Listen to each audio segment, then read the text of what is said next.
They say a train has no soul, that it's just iron and steam and the will of the man who drives it. But I learned different that day.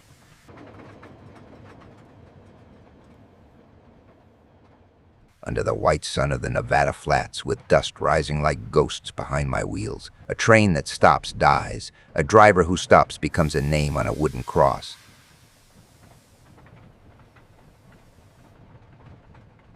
And I had no intention of being either. The rails stretched ahead like a promise I couldn't break. The engine breathed beneath my hands, heavy, alive, relentless.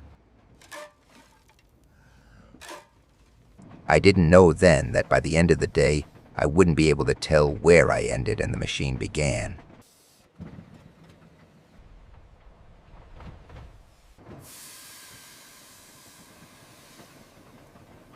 It started with dust on the horizon, a thin brown line that grew wider, darker, closer.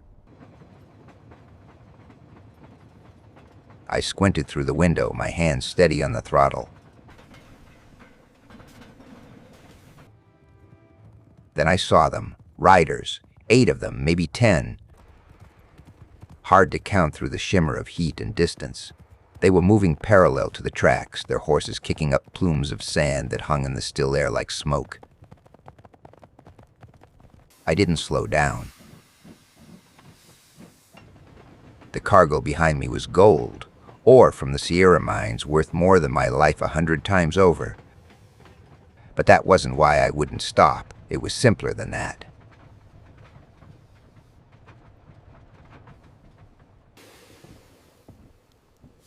A train that stops in the open desert is a coffin on wheels.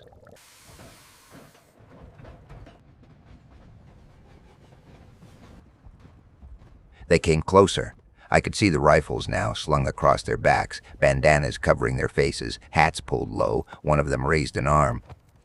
A signal. Then came the first shot. It wasn't aimed at me. It was a warning, a crack in the sky that echoed off the engine's hull. I kept my hand on the throttle. The second shot hit the side of the cab. Metal screamed. A spark jumped near my shoulder. "Stop the train!"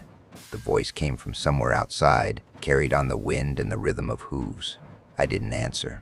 I pushed the throttle forward another notch. The engine roared. Black smoke poured from the stack, twisting in the bright daylight like a living thing.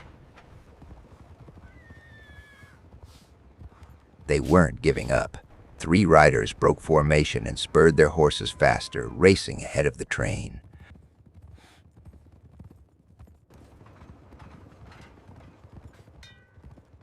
I watched them through the front window, their shadows stretching long across the sand. We got him now! Keep pushing, boys! We're clear of the engine! They were trying to get in front of me, to block the tracks. But a train doesn't stop for shadows. My heart hammered in my chest. My palms were slick on the iron lever. The furnace behind me burned hot enough to sear the air.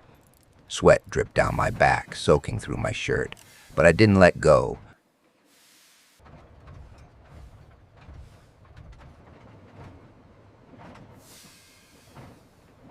One of the riders pulled alongside the cab. He was young, couldn't have been more than 25. His eyes were hard, desperate.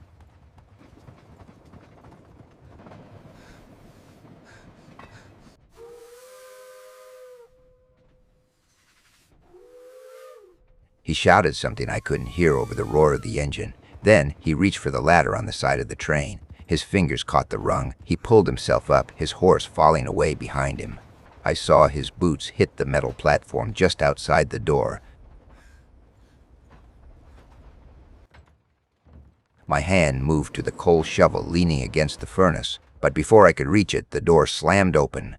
He stood in the doorway, silhouetted against the blinding daylight. Dust and steam swirled around him like he'd stepped out of a fever dream. His gun was already drawn. "Stop! The train!" His voice was rough, sun-cracked. The voice of a man who'd spent too many nights in the desert and not enough in civilization. I kept my hand on the throttle. "Can't do that," I said. He stepped inside. The barrel of his revolver gleamed in the firelight from the furnace. "You deaf old man," I said. "Stop." I looked at him. really looked at him. He was tired. His hands were shaking, not from fear, but from exhaustion, from hunger maybe, from months of riding and stealing and running. "You don't understand," I said quietly. "Understand what?" He spat the words. "That you're about to die for a company that don't give a damn about you?" "No," I said. "That if I stop, we both die." He laughed. It was a bitter sound, sharp and mean. "You're already dying, friend. Look at yourself." I glanced down. There was blood on my shirt, more than I'd realized. One of the earlier shots must have clipped me. I hadn't even felt it. The adrenaline had kept me upright, kept me moving. But now I saw it. The dark stain spreading across my ribs. My breath came shorter. The world tilted just a little, but my hand stayed on the throttle. "You see," he said, stepping closer. "You stop now. We get you help. You live." I shook my head. "You don't get it," I said. "This train doesn't stop. Not for you, not for me, not for anything." His face twisted in frustration. "What the hell are you talking about?" I could hear the others now, boots on iron, voices shouting. They were climbing aboard, 2, maybe 3 more of them. The train rattled and screamed beneath us, the wheels grinding over the rails with a sound like thunder. "I stopped this train," I said, "and it dies. The engine seizes. The fire goes cold. And we sit here in the open desert while your men tear it apart and leave us for the vultures." "Then you die a rich man's martyr," he said. "No," I said. "I die a man who kept his promise." He stared at me. For a moment I thought he might pull the trigger, but he didn't. Instead, he turned and shouted out the door. "He won't stop! Get up here!" Footsteps pounded on the platform outside. 2 more men appeared in the doorway. Older, harder. One of them had a scar running down the side of his face. "Shoot him," the scarred man said flatly. "Take the throttle ourselves." The young one hesitated. "He's already bleeding out," he said. "Just wait. We don't have time to wait." The scarred man raised his own gun. I looked him in the eye. "You can shoot me," I said, "but this train won't stop. We'll see about that." The shot rang out. Pain exploded in my shoulder. I stumbled back, my hand slipping from the throttle. The train lurched. For a second, just one terrible second, I felt the engine hesitate. The rhythm broke, the wheels screamed, and I knew in that instant that I'd failed. But then something happened. My hand, my bleeding, shaking hand, reached out on its own. It found the throttle and pulled it forward. The train roared back to life. I gasped, blood filling my mouth. But I wasn't the one moving anymore. The train was. It was breathing through me. I could feel it. The pistons in my chest, the furnace in my lungs, the rails humming through my bones. My vision blurred, but I didn't need to see. I felt the desert stretching ahead. I felt the weight of the cargo behind me. I felt every rivet, every bolt, every inch of iron. The scarred man stepped back. "What the hell?" I opened my mouth to speak, but what came out wasn't words. It was steam, hot and white and impossible. The young one dropped his gun. "He's not human," he whispered. I wasn't, not anymore. My heartbeat was the rhythm of the wheels. My breath was the hiss of the boiler. My blood was the coal fire burning in the furnace. I was the train, and the train would not stop.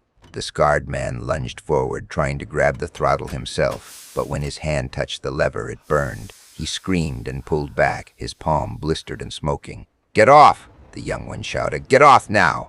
They scrambled for the door, their boots clanging on metal. One by one, they jumped, hurling themselves off the moving train and into the sand below. I watched them fall away, tumbling and rolling in the dust. The train didn't slow. I stood alone in the cab, my body broken but my will unshaken. The throttle was still in my hand. Or maybe my hand was the throttle. I couldn't tell anymore. The sun climbed higher. The desert blurred into a ribbon of gold and white. I could feel my body failing, my vision going dark at the edges.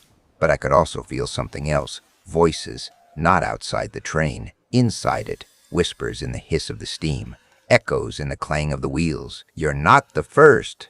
I turned my head, though I couldn't see anyone. "Who's there?" I rasped. "We've all been here," the voices said.